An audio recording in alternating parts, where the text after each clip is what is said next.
There's a video on how to install 8.8 C-Clip Eliminators. I didn't see too much about it online, so I figured I'd make a video. Let me go ahead and open these up for you. So as you can see, it comes with the C-Clip Eliminators. That actually comes undone, but comes with C-Clip Eliminators, comes with the what they call the wedding ring, comes with the bearing. What kind of bearing is that? I don't know. Comes with the gaskets and the instructions.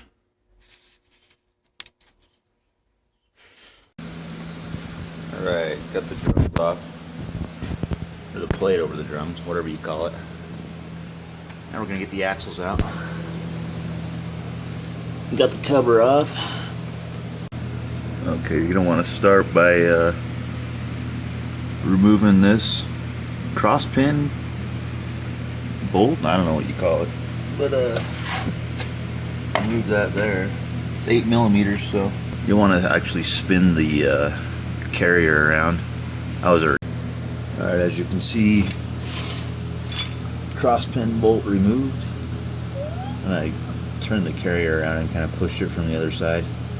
Give it a good little bit of force in it. I was able to pull it right out, so I should be able to just push on the axle. There we go. See how that just went in a little bit? Do the same for over here.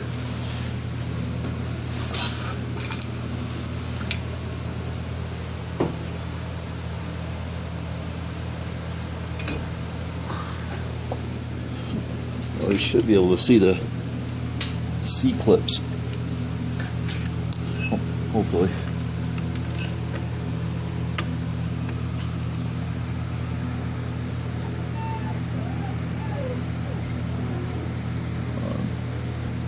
So the C-clips just fell out. I was turning the differential. I was going to record it. Whoops, sideways view. I was going to start recording it once I seen the C-clips, but I spun the carrier or the diff, and they fell right out. So anyways, there's what they look like. Alright, now with the C-clips out, you should be able to just pull the axles right out. Let's give this a try.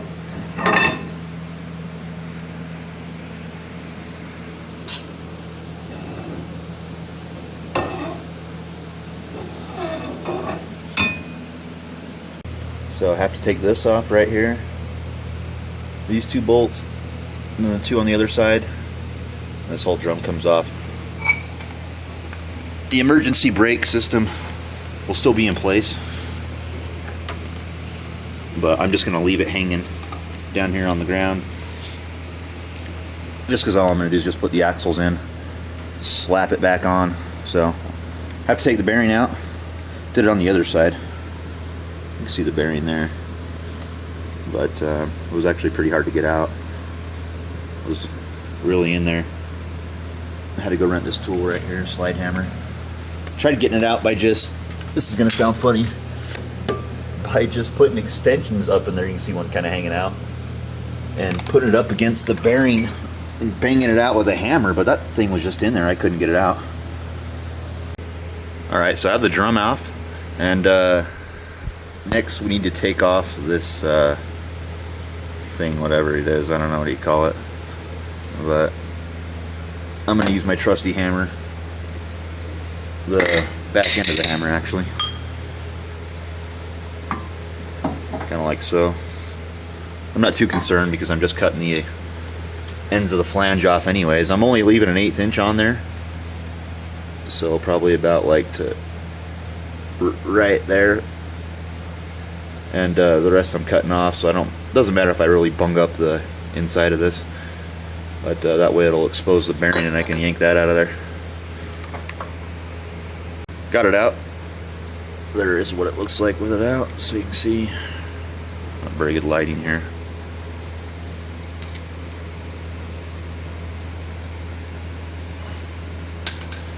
Next, this with this. I want to show you guys this. The bearing is not completely out, although the roller part of the bearing is. Whoops. Had to rip this out of there. So when I stick the claw behind there, I guess that's what you want to call that, to grab onto the bearings, these little hooks, unfortunately it doesn't actually quite get back behind that second lip, just because the roller bearings are in the way. So what it ends up doing is grabbing on the back of one of these things, or two of these, because there's two hooks, and then you start yanking on this thing and it just rips the bearings out, the little rollers. So once I got a few of those out, it exposed that little mesh cage thing I was showing you. And then once I ripped that out, all the bearings came loose. So once the bearings are out of there, I can just put the claw thing behind there, grab onto the lip, and just yank it out. So that's that. So as you can see, the bearings out. Might take a few hard pulls, but there it is, attached to the puller slide hammer. Alright, here's the update of the axle housing being cut off. So, like I said, I'm just cutting off 1/8 of an inch. I'm actually cutting off a tiny bit more than 1/8 of an inch. Maybe a little, I don't know. I mean, you can see right there, more than 1/8 of an inch, but I didn't know if it was going to be perfectly flat, so I wanted to give me enough room to file off you know, whatever I need to, and have it still be 1/8 of an inch. So what you need to do is hack off the ends. This is a little short, but it'll do. You're gonna want to make it like perfectly straight. I know that's not the example of perfectly straight, but I've done these on a buddy's car and it was that good, and they sealed just fine. I know some people have problems with leaks, but I don't know if they're just not putting the gasket on right, or enough sealer, or what's the deal. So my friends haven't had any problems with theirs. But that's the ends cut off. I used the hacksaw. Matter of fact, here's what I cut off. So mine's not perfectly straight. I've actually straightened up more than that since I cut it off. It wasn't that straight, and so I cut an additional little piece off, which you can see is much straighter. It doesn't have much tang in it. Alright, got the bearing on. So, I don't know if you're supposed to use a bearing press or not, but it just said press it on, and well, I sure did. What I did was, ended up getting the, well, first of all, you need to put this on first. This looks like it's connected at first, but you can just kind of, you know, bang it out of there. And put that on first, and then go ahead and slide the bearing over. You want to make sure the O-ring is on the outside edge. Alright, so once you have that, you know, the right way, go ahead and slide it down on the axle itself. And it's not going to go down this far, it's going to stop like up here. Matter of fact, if you can see here, I don't know if, yeah, you can kind of see it here. See how it goes in up here? So it gets wider, bam. But it's going to stop right about here. It's not going to want to go down any further. So I used my the press I have. Let me show you that. 2x4 on the bearing. Make sure you stay away from the studs, because obviously it's not going to go down when you're banging against the studs. So get it on the side right there. Get your trusty hammer. I use the wood because it's soft, and then just start banging on it. You know, hit it a good 2-3 times on this side. Go ahead, go to the opposite side, hit it 2-3 times, so on and so forth. Just kind of like you're tightening down a wheel. But ultimately, it's not going to go any further. You know, you can only bang it down so far. But what the final measurement is needing to be is, they say 2 inches from the outside of the hub to the inside of the bearing. So let me show you that. Here's the inside of the bearing. Measure it from the outside. Is that level? Oh, there we go. Here's what it looks like close. As you can see, there's a man, my camera, I shouldn't say camera, my phone isn't focusing the best, but there's a perfect ring around there, so you can tell that it's flat. And don't know if you can see the shinier part there, but as you turn this, that's even. Won't go down any further. So just make sure that's straight. Alright, have the bearings placed on there, or pressed on there, like I showed you in my one of the previous pause session. So they're both, I've used the measurement stick there, the whatever you call that, to make sure they're both exactly even, and they are. Oops, you can see where I cut myself earlier. Whoops. But have them both exactly even. The unfortunate part is, matter of fact, this is what the it'll look like when you have this pressed up on here. You just kind of turn the axle upside down and press it against it. But that's what it'll look like. It'll spin, as you can see. Ignore my gruesome finger. But the bad part is the wedding ring, as you can see right here, goes down on that. I've tried using the same method to press that on there, but it just doesn't work. It's, you know, you kind of hit one side and it goes down, hit the other, goes back up. I hit it. I was using the bronze hitting stick, but just wouldn't do the trick. So I'm actually going to have those pressed on legitimately. But I'll give you the updated footage when that happens. Alright guys, just got the axles back. Got it put on there. As you can see, the wedding ring is seated nicely down against the bearing. So what you're going to want to do next is, I'll show you on this one. Make sure this plate is seated up against the back of the bearing. What I did to get accomplished this is just kind of get this, and I'm going to have to actually use both hands to do it, but just get this, or not this exactly, but anything, and just kind of push it up against there until you get it seated firmly against there, and then you should see the O-ring looking flush almost. So I got a little ways to go. Okay, what you're going to want to do next is install the brake backing plates with one gasket between the housing and the backing plate. So here's how you do it. We can only go on one way. As you can see, it's like this. I mean, it'll go on that way, but it doesn't line up the holes. So you're going to put that there. That way when you put on the backing plate, which you can see right here, the gasket's in between there, so go ahead and do that. I'm actually going to use some of this high temp RTV gasket maker just to kind of put on the gasket itself to seal it in place, or just hold it in place. I mean, it doesn't require that, but I'm going to do that just to hold it in place. So it'll make it easier when I slap this thing on here, so it's not, you know, flopping and moving around. But you know, do whatever you prefer, but that's what I'm going to do. Okay, once you got your gasket in place, what you're going to want to do is go ahead and get the inner hub, I believe. Yeah, this is the inner hub. Go ahead and get the inner hub. Slide it over the axle. These only go one way as well, just like the gasket. And mate it to the outer hub. Outer hub being the one on the outside. So, actually I should show you something before I do this. It goes like this. See how there's actually area in there? You can mate it to something. If you flip it over, it's closer to the edge. Almost flush.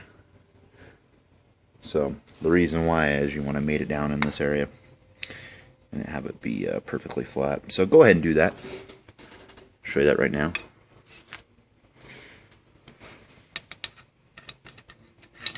Holding my phone right now, so it's not the best way to do this. I need a stand. Make sure that's mated firmly. I mean, you're going to torque this stuff down anyways, but it's imperative though to get this flatly against this before all this happens. So make sure you've done that, and the wedding ring and bearing is in place. After that, what you're going to do is go ahead and grab another gasket, slide it down here. So you're going to go ahead and place that on there. I'm going to go ahead and place this on here. You don't need to put the sealant on there. That's just something I'm going to do. So disregard that if you want to. That's not part of the normal procedure. That's just something I'm doing. That's what it looks like in place. Go ahead and take the liberty to put the RTV sealant on the other side of the gasket as well. Don't need a whole lot. Matter of fact, don't even need to use it. Just something I prefer. Helps things stick for me. Just because, you know, I'm a one-man army here and I'm doing this by myself, and I don't like stuff moving around. Not that it's going to move around too much because it's on the studs already, but the one you're going to put between the housing and the backing plate that I showed you earlier is preferable in my opinion, just because you're going to have to pretty much hold it there with your fingers while you're trying to align it. So try to use gloves when you're doing this too. So I know I'm not, but I'd recommend you do. So I actually have the brake line still connected for the parking brake. Not the brake line, I should say, that's a brake line, but this is the parking brake mechanism, or goes to the mechanism that engages it. But since I have this attached, I can't put this on there as easily as it should be. I'm just lazy and don't want to take it off. Alright, if you're doing the way I'm doing it, which is not the easiest way, well, it is for me, but I had to actually loosen the brake assembly from the axle itself, because when I had it all the way tight, the line was too tight to actually allow it to slip in the axle tube housing. So a little bit of advice from me, just leave it a little loose if you're going to do it this way. And once you get a little closer, you can actually slide it up on the axle. Guess you can't see that very well. See the holes? I'm going to attempt this with the camera running.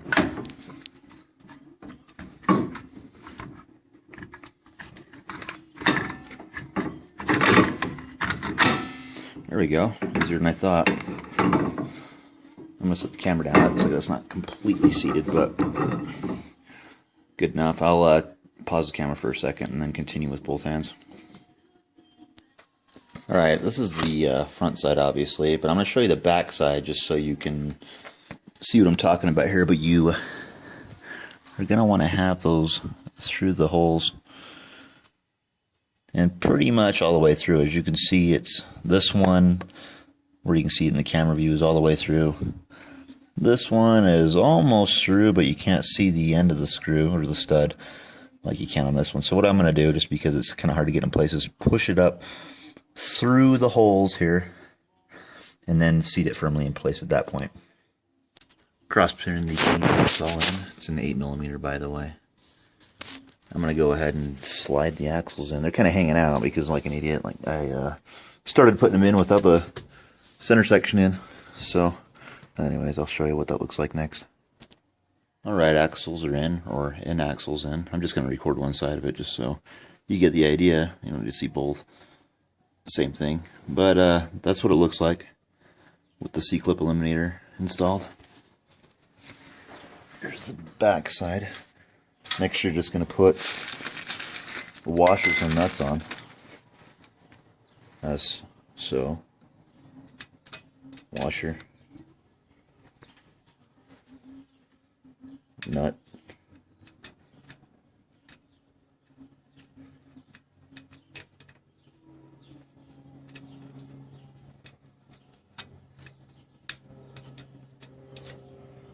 repeat that 4 times and then tighten down the specs. I'll read you what the specs are after I set the camera down. Well, it's all on. There's with a crappy beater 4-lug wheel on there. Like I said, it's 4-lug axles, but just kind of get me by stuff. These are not going to stay on there. I'm just using that to roll it out of here. I've got some other wheels I can show you later that I'm putting on there. They're really slick. Some fatties.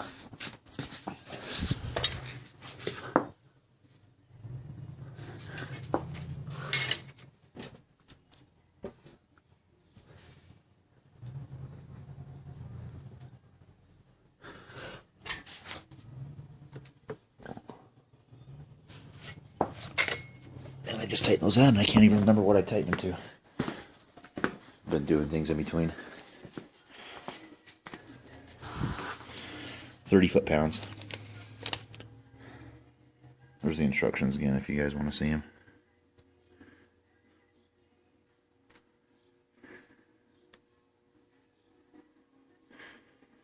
Alright guys, I'm going to finish the other side up, and stay tuned.